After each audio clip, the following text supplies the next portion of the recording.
Hey, salut les bricologues! Et oui, bricologue, c'est désormais votre petit nom, vous qui me suivez. Alors, je ne sors pas de nulle part ce nom, hein. Non, non, non, c'est un nom qui m'a été proposé par Solène Croze sur un de mes précédents billets d'humeur lorsque je vous ai demandé des suggestions de noms. J'espère que ça vous plaît, moi en tout cas j'aime bien. Alors, mes chers bricologues, on rentre dans le dur, on parle des 3 pires sets Lego de 2024 sans aucune objectivité. C'est mon avis, rien que le mien. Si vous les avez chez vous, que vous avez eu du plaisir à les construire, à jouer avec ou les exposer, c'est tout aussi valable que mon avis. Set numéro 3.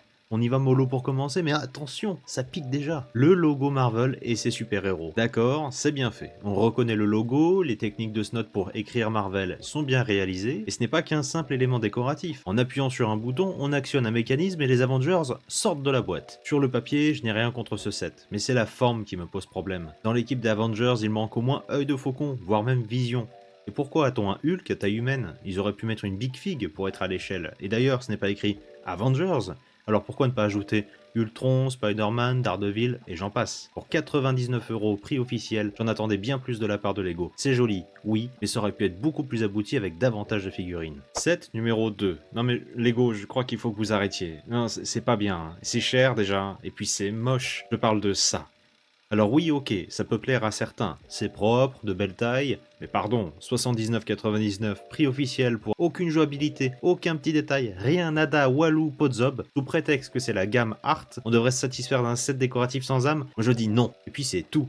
Petit instant digression, si vous aimez ce que je fais, abonnez-vous, c'est gratuit pour vous, et moi ça m'aide énormément. Revenons à nos moutons, ou plutôt à nos Lego. Suivant. Set numéro 1. Alors là, je ne sais plus quoi vous dire. Les images parlent d'elles-mêmes. C'est la cata. La cata, la cata. La maison des colonnes issue du film Twilight. Je ne parlerai pas ici de la saga Twilight, hein. Sachez que je ne l'estime pas beaucoup plus que ce set. Mais je vais être direct. Pourquoi? Pourquoi ce set?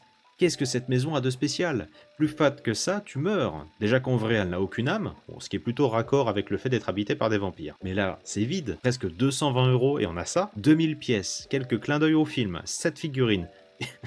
Et un loup-garou? Ok, les figurines sont fidèles, encore heureux, mais le garage, il ne s'ouvre pas, les pièces sont vides et peu détaillées. Pour 9 € de plus, je vous conseillerais la bâtisse Tudor. J'en ai parlé d'ailleurs dans mon premier billet d'humeur. À moins d'être archi méga hyper super fan de Twilight, passez votre chemin, surtout à ce prix-là. Alors là, vous allez me dire, mais Théo, qu'est-ce qui t'arrive? Pourquoi t'es grognon? T'as mangé un mars? Enfin un lion? Alors non, déjà moi je préfère les sneakers glacés, je précise.